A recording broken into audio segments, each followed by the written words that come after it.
ఇప్పటికి 4 మాటలని క్షమాపణ గురించి, ఇందులో ఉన్న దొంగ స్థితి గురించి, బాధ్యతల గురించి, పరీక్షించబడడం గురించి ఇట్లా 4 మాటలు అవి. నాకు ఇచ్చినటువంటి మాట 5వ మాట యోహాను సువార్త 19వ అధ్యాయం 28వ వచనం.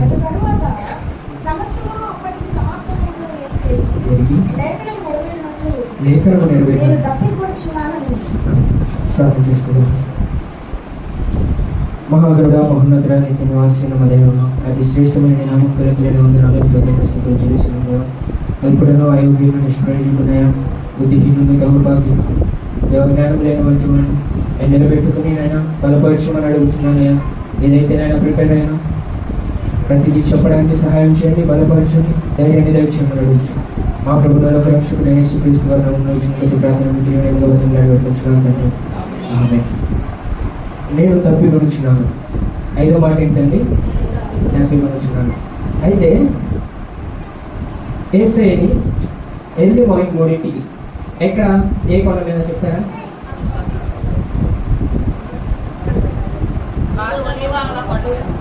ఎక్కడ ప్రార్థన చేసుకుంటున్నారు? నిశ్చయం అనే తోట నుంచి ఆయన్ని తీసుకువెళ్ళారనమాట. మార్నింగ్ 9కి ఆయన్ని సిలువ వేశారు. అవునా? తెలుసు కదా, అందరికీ తెలిసినవే, నేను కొత్తగా ఏమి చెప్పడానికి లేదు. అయితే ఆయన స్టార్టింగ్ నుంచి లాస్ట్ దాకా మధ్యలో వాటర్ తాగుతాయి కదా, లేదు కదా. మరి మార్నింగ్ 3 నుంచి ఇంచుమించు ఈ 5వ మాట పలికిన తర్వాత 6వ మాట 7వ మాట వెంటనే చెప్పేసి దేవుడు అప్పగించేసుకుంటాడు. 5 గంటలు సిలువలో ఉన్నాడు. ఇంత స్ట్రెయిన్ అయ్యి కూడా ఆయన అప్పుడు నేను తప్పికొంచున్నాను అంటే గల కారణం ఏంటి? లేఖనాన్ని నెరవేర్చడానికి. అది ఎక్కడుందంటే కీర్తనల గ్రంథము 69వ అధ్యాయము 21వ వచనము.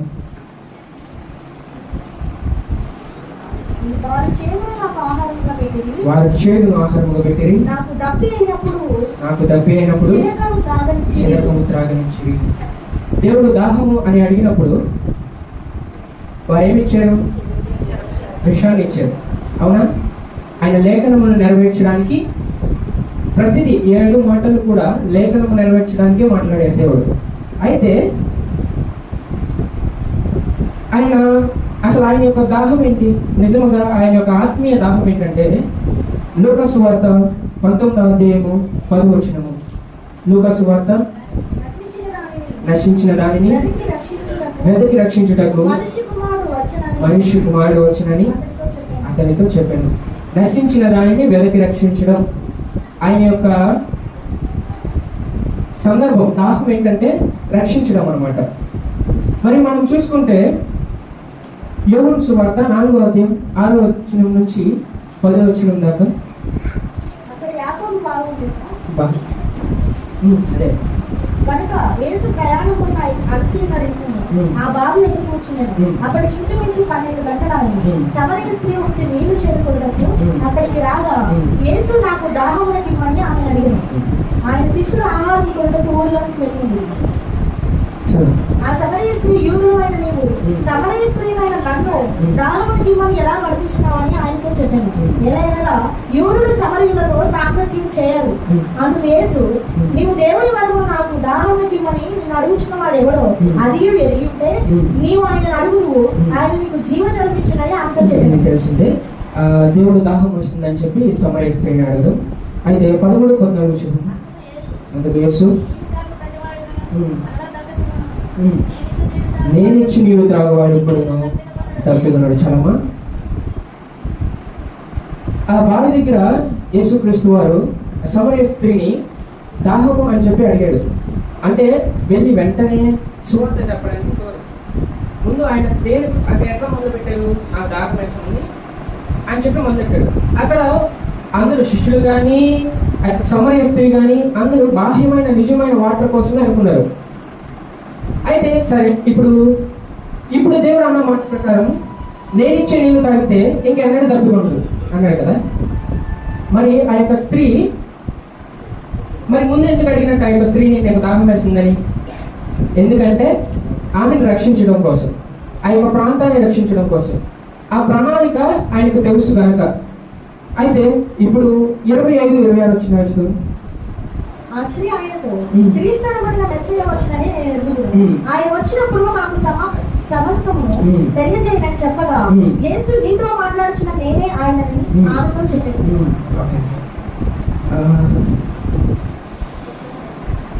మెస్సయ్య అంటే సమరయులు నడిచే మార్గంలో యూదులు నడవరు కదా, తెలిసింది అందరికీ స్టోరీ.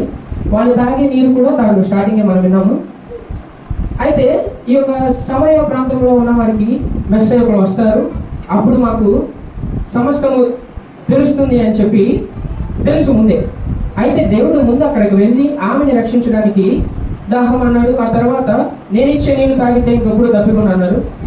అప్పుడు ఆ స్త్రీ అంటది, నేను ఇంత దూరం వచ్చి నవ్వుతానికి ఇంత దూరం వచ్చి ఇంత లోతులో ఉన్న నీళ్ళు తీసుకెళ్ళడం నాకు, నా యొక్క కుటుంబానికి, నా యొక్క పశువులకి, కాబట్టి నువ్వు నీళ్ళు ఇస్తానన్నావు కదా అవి నువ్వు అన్నట్లు చెప్తుంది అనమాట.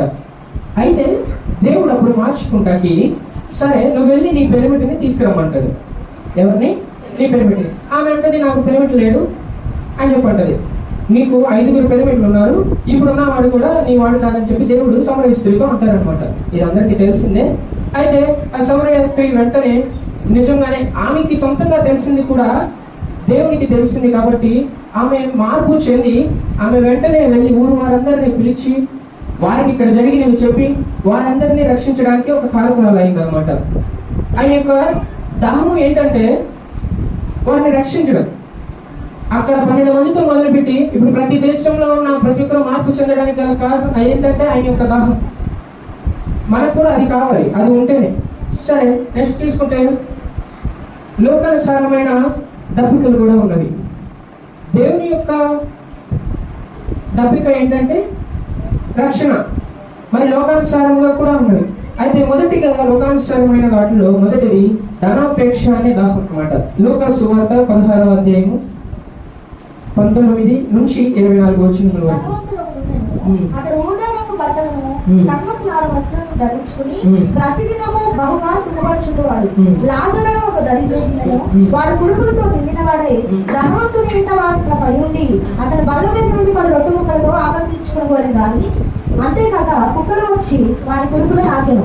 ఆ దరిద్రుడు చనిపోయి దేవదూతల చేత అబ్రహాములో అనుకుంటూ కొనుక్కోబడెను. ధనవంతుడు కూడా చనిపోయి పాతి పెట్టబడెను. అప్పుడు అతడు పాతాళంలో బాధపడుచు కనులెత్తి దూరం నుండి అబ్రహామును అతని రొమ్మును ఆనుకుని ఉన్న లాజరును చూచి, తండ్రివైన అబ్రహామా, నా యందు కనికరపడి తన వేలి కోనను నీళ్లలో ఉంచి నా నాలుకను చల్లార్చుటకు లాజరును పంపుము, నేను ఈ అగ్ని జ్వాలలో యాతన పడుచున్నానని కేకలు వేసి చెప్పాను.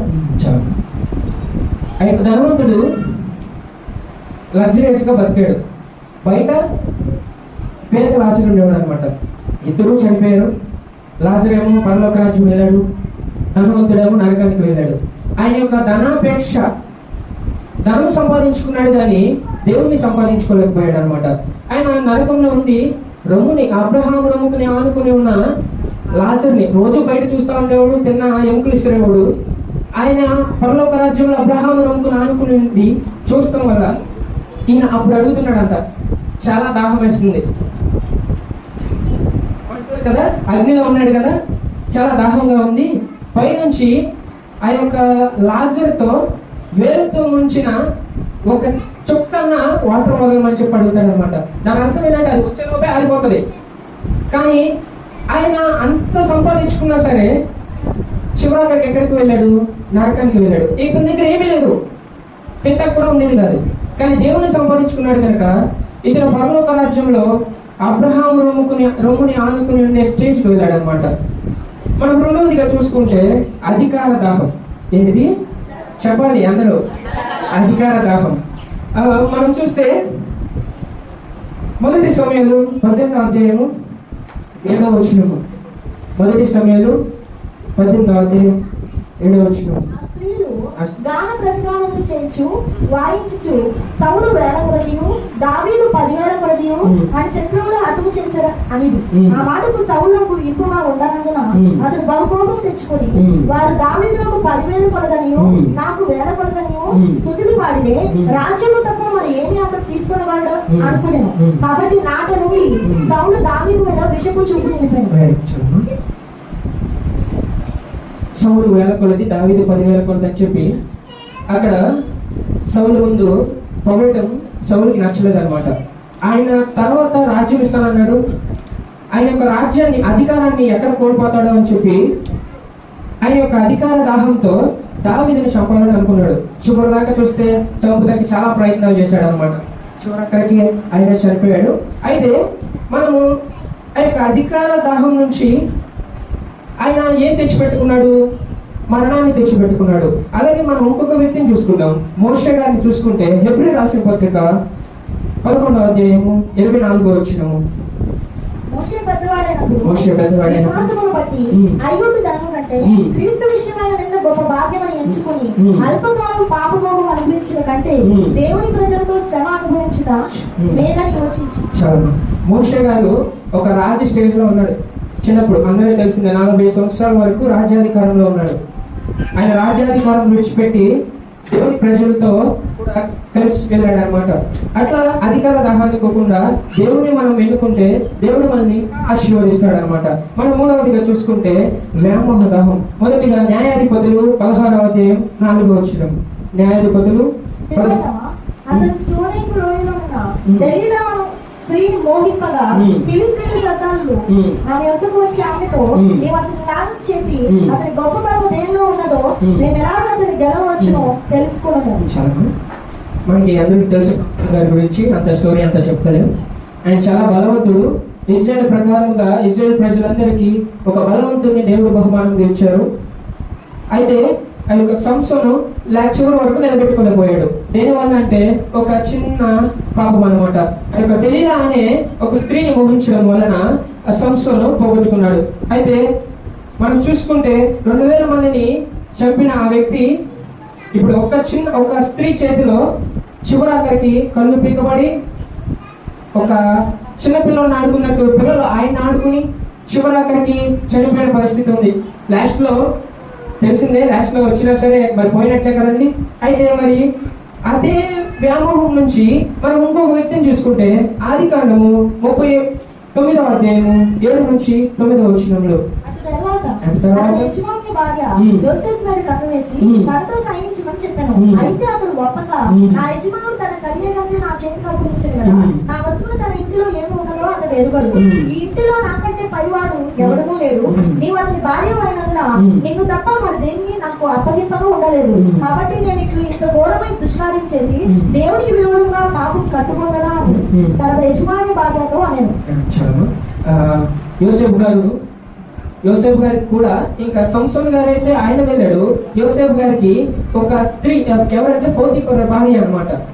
ఆ యొక్క స్త్రీని వచ్చి నీకు ఈ అధికారం మొత్తం ఇస్తాను, నువ్వు నన్ను పెళ్లి చేసుకో అని చెప్పి డైరెక్ట్ గా యోసేపుని అడుగుతుంది అనమాట. యోసేపు దేవుని యొక్క మాట వినేవాడు, దేవునితో డైరెక్ట్ గా కాంటాక్ట్ లో ఉండేవాడు అనమాట. కాబట్టి యోసేపు గారు ఒప్పుకోలేదు, నాకొద్దు, నాకు నువ్వు తప్ప యజమానుడు ప్రతి ఒక్క దాని మీద నాకు అధికారం ఇచ్చాడు, నీ యొక్క ఆస్తులు ఇచ్చాడు, ఇంటి మీద కూడా అధికారం ఇచ్చాడు, ఓన్లీ నీ మీద తప్ప, కాబట్టి నేను చేయను అని చెప్పి తన యొక్క వస్త్రాన్ని వదులుకుని పారిపోయాడు అనమాట. కాబట్టి ఆయన చివరికి ఎక్కడికి వెళ్ళాడు? రాజు తర్వాత రాజు అయ్యాడు. ఎందుకు అంటే దేవుని మాట విన్నాడు కాబట్టి. అలాగే ఇప్పుడు మనకి కావాల్సింది ఏంటంటే, మనకి ఉండాల్సిన ఆ యొక్క దప్పిక ఏంటంటే మనము వేరే వాళ్ళని కూడా సువార్త చెప్పి రక్షించడం అనమాట. మనకున్నది మనల్ని మనం రక్షించుకున్నాం, మనం బతికిపోయాం కాబట్టి ఇంకా వాళ్ళు ఏమైపోయినా పర్లేదు అనుకుంటాకి లేదు. ప్రతి ఒక్కరి మీద బాధ్యత ఉంది. ప్రతి ఒక్కరు వేరే వాళ్ళని రక్షించడానికి ట్రై చేయాలన్నమాట. కాబట్టి చిన్ని మాటను దేవుడు దీవించి ఆశీర్వదించిన గాక ప్రార్థన చేసుకున్నాం. స్తోత్రం పరిశుద్ధుడా, యేసయ్యా, ప్రేమ నమ్మకమైన మంచి కాబట్టి నీకు స్తుతులయ్యా. నీకేమన్నా నాకు చూపిస్తున్నాం దేవా. 5 మాటలు ముగిసినావు దేవా. ఇంకా 2 మాటలు కూడా మీరే తోడుగుండి నడిపించండి, సహాయం చేయమని అడుగుచు. తప్పులను క్షమించండి, మీ కృపతో ప్రతి ఒక్కరిని ఇరుపండి, సహాయం చేయమని అడుగుచు. మా కుటుంబంలో రక్షకుడు యేసుక్రీస్తు నామములో ఇచ్చిన కొద్ది ప్రార్థన వేడుకుంటున్నాం తండ్రి, ఆమేన్. సకల సంపద నీలో గుప్తమై ఉన్నవి, జీవజలాలముతో జీవుల పోషించితివి. సకల సంపద నీలో గుప్తమై ఉన్నవి, జీవజల